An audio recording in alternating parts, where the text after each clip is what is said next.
Hi guys, welcome back. I've been busy trimming trees in the front and a little in the back too. That's how I get my day started. I do something that has a flow to it without planning. Well, the plan was to go to the beach today, but it's very windy. But we will eventually go. Take advantage of every warm day. 21 Celsius expected today after a freezing cold 14 yesterday. It felt like we were back in July, wintertime.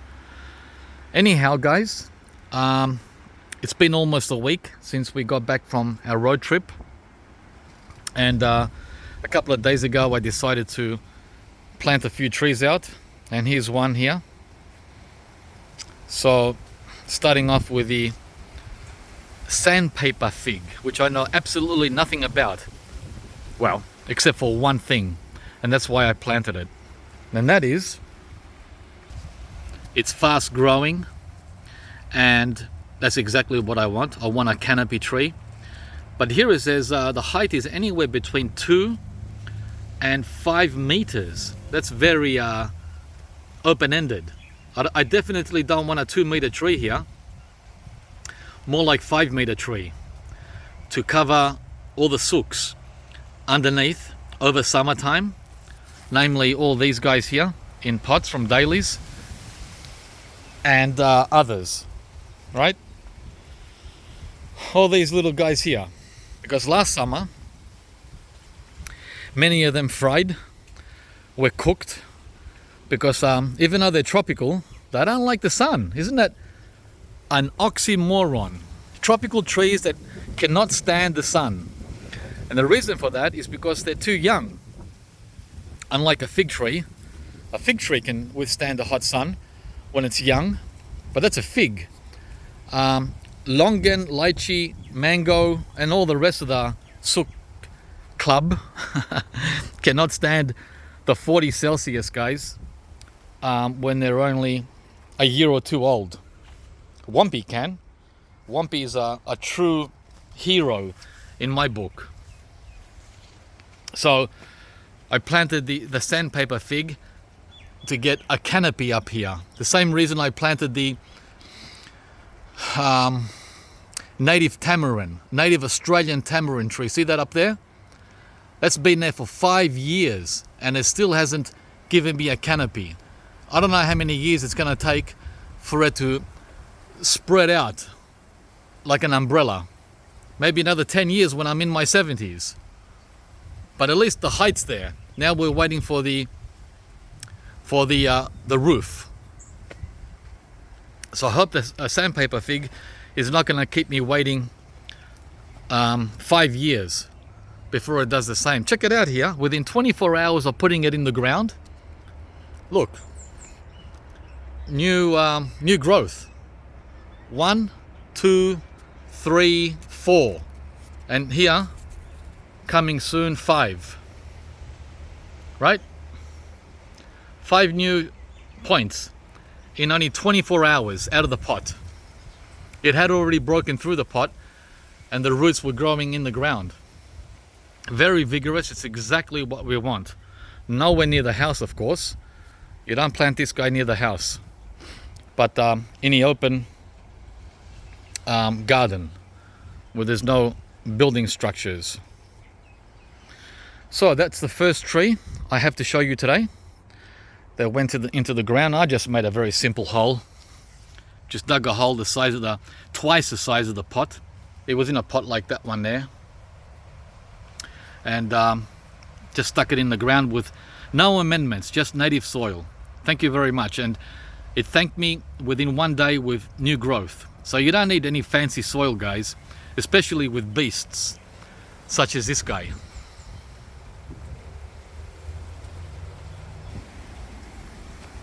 So next, another canopy tree right there. Where are we? Right, where is he? Somewhere in there. It's there he is. That guy there. It's a Loquat Seedlings. See how there's 3 of them? 1, 2, 3. Look how quick loquat takes off in my climate. Unlike the longan here, which is 5 years old. 5-year-old longan, right?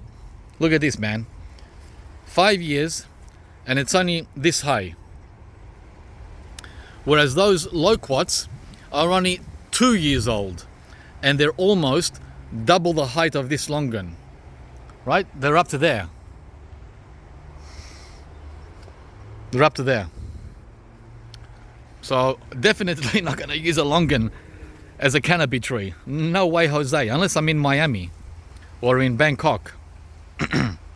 But here in Melbourne, I have to choose a fast-growing tree that applies in the location. Okay? So the same here. It was a quick dig and plant. No amendments, just native soil. And you watch this guy take off. By Christmas, this seedling will be almost up to there. Almost double the height. And why did I plant it there? The same reason.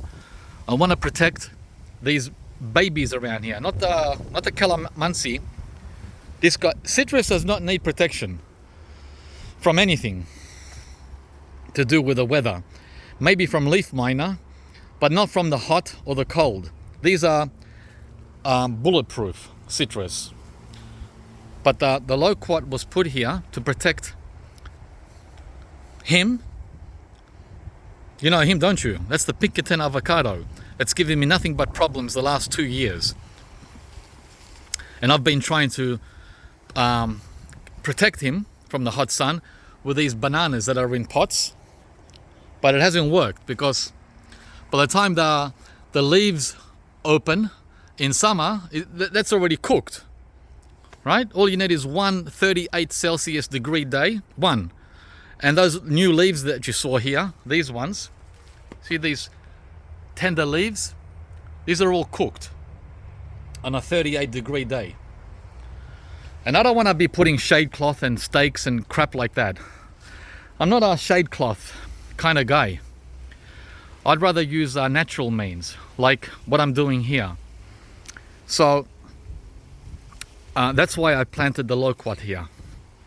So the morning sun is fine, which comes from up there, protected, blocked by the ice cream bean in the morning.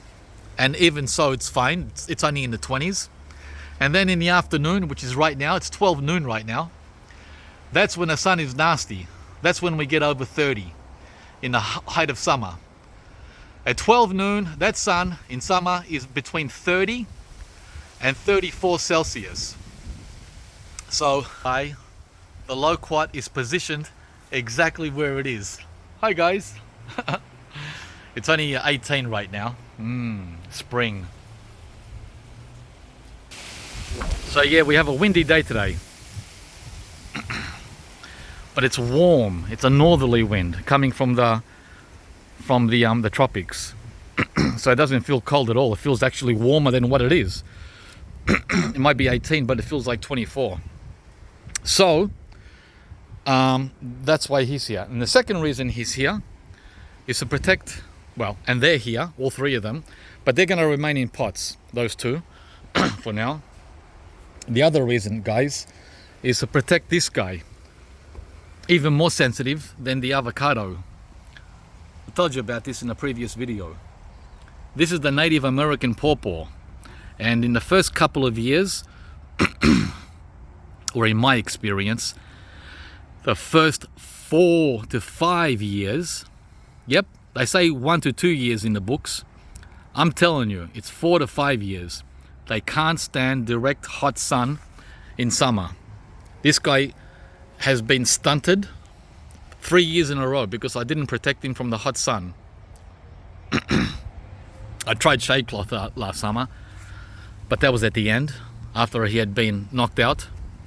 So this time he's getting this protection here. See all these guys here? All these loquat leaves? Yeah. 1 in the ground, 2 in pots. That's the main reason I put all these loquats here, to protect this sook who can't stand hot sun. They say after 5 years he can. Actually, he loves the hot sun once he's established. Well, we're still waiting after 4 years. 4 years old, and he's only up to my navel after 4 years.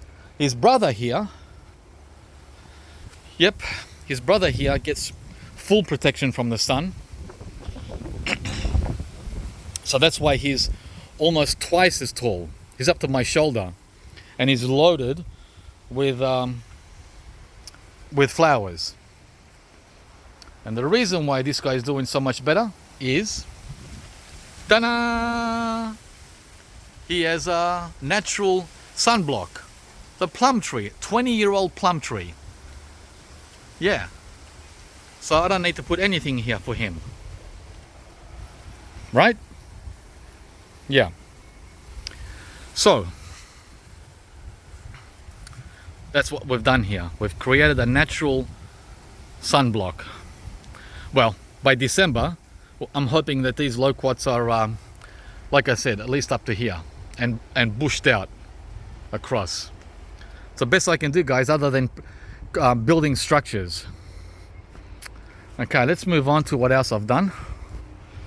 I've been busy this week, backbreaking digging and work. Here I trimmed the Fuerte avocado today. See all the cuttings? I did that. It wasn't a disaster. It was intentional. And the reason was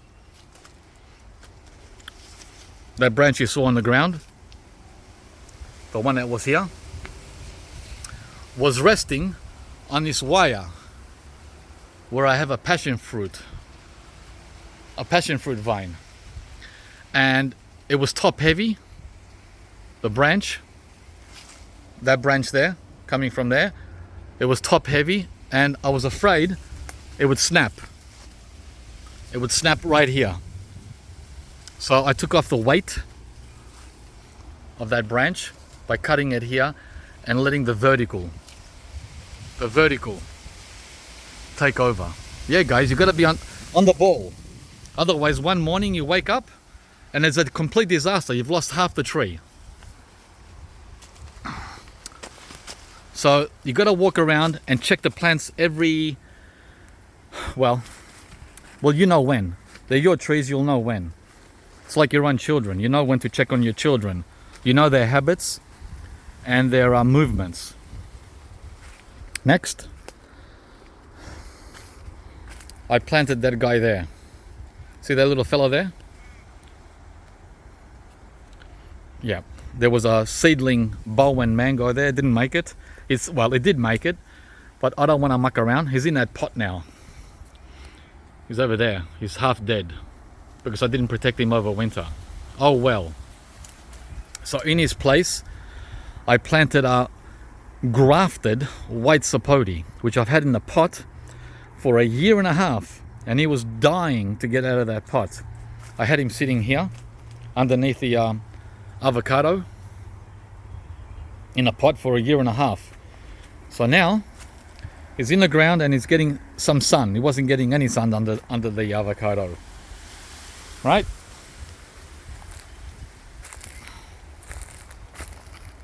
And again, native soil only, and of course sea salt when I put him in the ground. So he's only a baby, 2 years old, and the variety, I can't remember, guys. It's Max Gold. So you should be happy here between the big old lemon tree, the new persimmon that I put in last summer, who just woke up now. I've got a couple of cardamom cuttings that I put in the ground at the end of summer, right? So I can create a bush, a natural bush here. And there's the old, it was in the ground for 9 months, 10 months. It didn't like the winter. What's that? That's Bowen mango seedling. Yeah, cooked. He's cooked. Doesn't matter. He's alive. When you scratch him, he's very alive. Right? He's very alive. I don't know what I'm gonna do with him. But right now, I don't want to think too much about all the failures of a winter. Very much a letdown. That seedlings can't tolerate Melbourne's winter. Unbelievable. Such weaklings. Such damn weaklings. Next, that guy there. He went in the ground too yesterday. And what was here was 1 hour of digging to get it out. To put this guy in.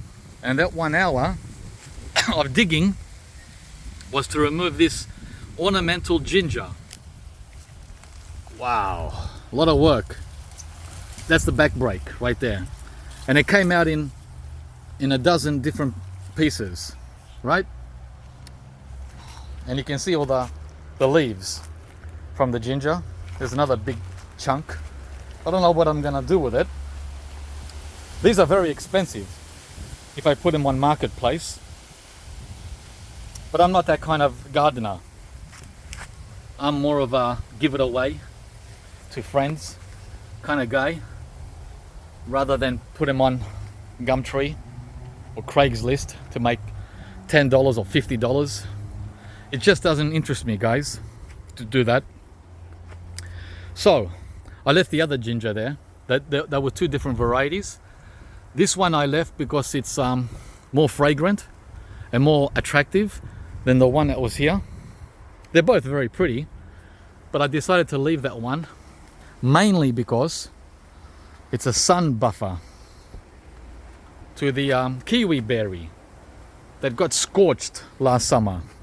Even with the protection of this 20-year-old orange tree, right? This huge orange tree, and the ginger, this guy still got scorched. That's how sensitive the kiwi berry is that's climbing on this wire. And that's been there for 3 to 4 years. It fruited last year, but the fruit fell off because of the heat. So the ginger remains as a sunblock for the kiwi berry. Okay, this is the green gauge plum. So what did we put here? We put an allspice tree. I didn't want to put a fruit tree there, although this is ideal. I was very tempted to put the Mamey Sapote. See the Mamey Sapote?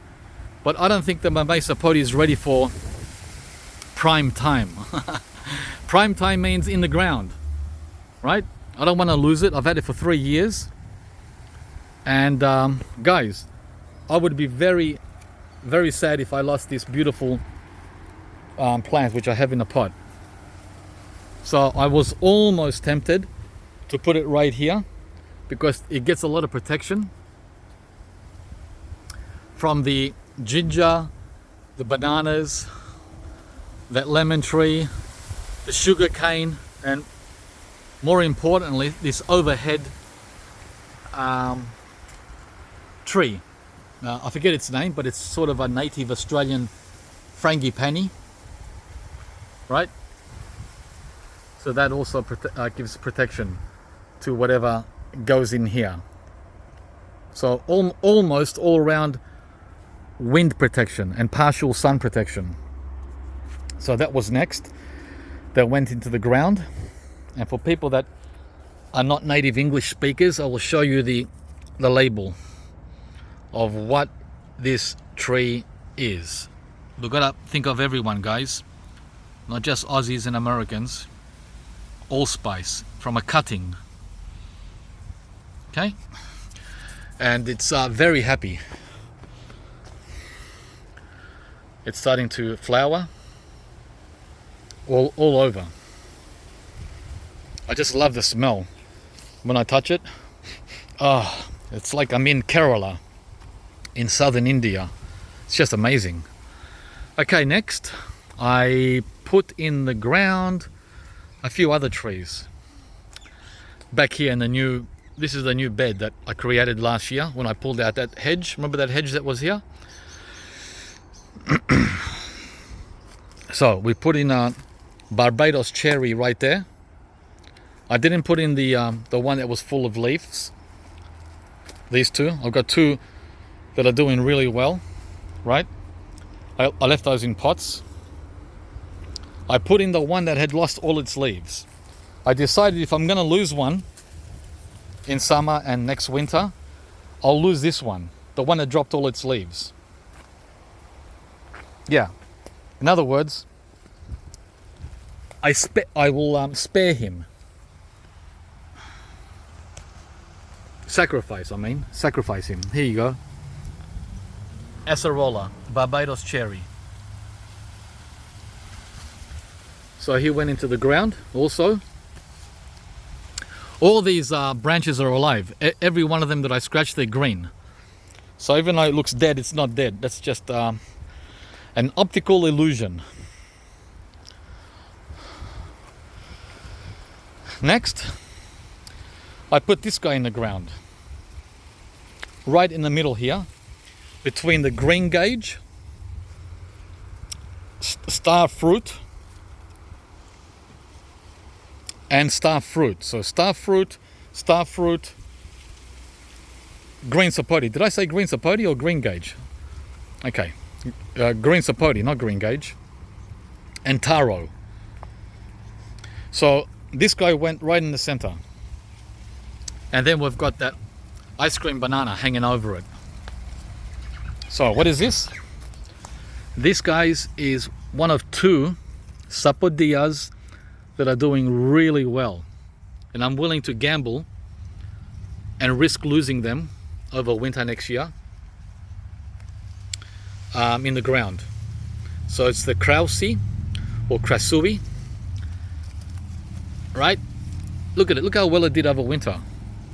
So I thought, wow, if it did this well over winter in the greenhouse, not outside, then I reckon he can take winter in the ground next year. I reckon once he gets established over summer. Okay, so that's the gamble I took there. Next, I planted another Sapodilla. This one, also in the ground. Yeah, these two varieties did so well in the greenhouse over winter. That's the prolific, right? It seems like the prolific and the Krasui are more cold tolerant than the tropical, which is somewhere here, half dead or completely dead, I don't remember. Oh, and the Savo Manila. The Savo Manila is here too. He's alive, but he's pretending to be dead, and he's doing a good job of convincing anyone, right? But I think he'll make it. I think he'll come back to life. Just leave him there in the emergency department. Next, I planted this guy in the ground, right in front of the Rollinia, which is in there, right? Which is still in shock from winter. What a baby. Can't believe it. 4 years old, and he's totally knocked out, but he'll come back. Unreal. And it's a seedling. Imagine if it was grafted. No chance. So this guy here, I decided would be tough enough to take Melbourne's heat and cold, currently sitting in the shade of the bananas. And this is the Kwai Muk or Kwai Mak, and it's also getting new growth coming. See those little points there? All over actually. So And if you don't know what a Kwai muck is, or Kwai muck, join the club. I have no idea either. I got it more as a what do you call it? Novelty trees, guys, not necessarily for flavor. So the Kwai muck produces a 5 centimeter wide orange fruit that is subtropical and excellent flavor. Wow. It can be eaten fresh when fully ripe, dried or preserved. The tree grows slowly and good for landscaping. More cold hardy than the, doesn't say. I take it more cold hardy than the jackfruit because it's in the same family. What does it say? Artocarpus hypergyreus. Yeah, Latin. That's Latin. So that's what we have here. Yeah. I'll be reporting on him over the next few months. Okay. Next. Yeah, there's more. I did a lot of work, didn't I? I planted out these 3 pepper plants, chili peppers. These are trees actually. They're pepper tree. They're chili pepper trees. I've had these in the years gone by. They grow to about 2 meters, almost 6 feet tall, each one of them. And I grew them from seed last summer, and this is the result. I had 4. I gave one to a friend, and I kept 3 in the ground. And we have to collect all those chili peppers. We love hot chilies in our food. Every dish at Fruitopia has to have blazing hot chili peppers in it. That's the way we roll, guys. We're not sooks. No sooks here. Next. This guy here. I put him in the ground also. Behind the kaffir lime tree. Right? This is the Rocoto. Let's have a look. Every time I see the name, I think of ricotta cheese. Not ricotta, but Rocoto chili tree. So this is another tree that grows chilies, and it's always welcome here at our home.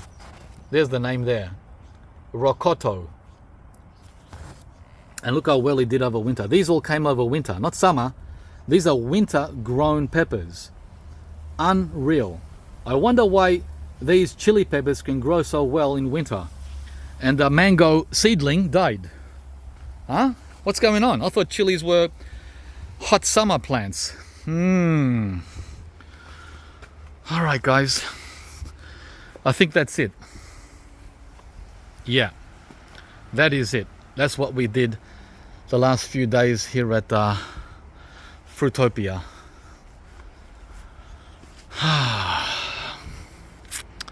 Yep, I can't think of anything else other than tidying up the plants, pulling out weeds, watering and giving sea salt to the Hass, which gave us our last avocado last week. So there's no more avocados ready to eat here until last summer's fruit ripens. There they are there. So that'll be next year. But we do have wurts coming. There's a dozen wurts avocados up there that'll come shortly. Okay, I think that's enough. Oh, one other thing. The jabuticaba is finally waking up. Yay! Where is it? Little sneak. It starts off really sneaky, and then bang! One day you come out and there's 1,000 flowers. Okay, there's the little sneak there. See that? Hang on. The lighting sucks under here. Wait. It won't focus. But anyway, they're the first flower buds. There's a few more, but the camera won't focus. There's another one there. on the small leaf Jabuticaba. There's a few more flowers back there. Can't see them though on camera. And this should be loaded in about 2 weeks with flowers and hopefully some fruit. All right, guys, that's all for now. Jujube's waking up. This is the Chico, right? I had fruit fly on this guy last autumn. I don't know if I shared that, but I was shocked to have fruit fly in my jujube. So be aware, anyone in Melbourne, fruit fly is well and truly here in our neighborhood, unfortunately. All right, guys, that's all for now. Thanks for watching. We're gonna go to the beach even though it's windy. Ooh, look at those birds. To get some vitamins and natural immunity from whatever is floating around. Please like and subscribe to the channel if you haven't, and we'll see you very soon from the next video. Yeah. Bye bye now, guys. Wow, oh yeah, one other thing I wanted to show you guys. How can I not show you this? Well, this has nothing to do with fruit trees, but it's spectacular nonetheless. The Jasmine Vine. Can you believe it? In full bloom.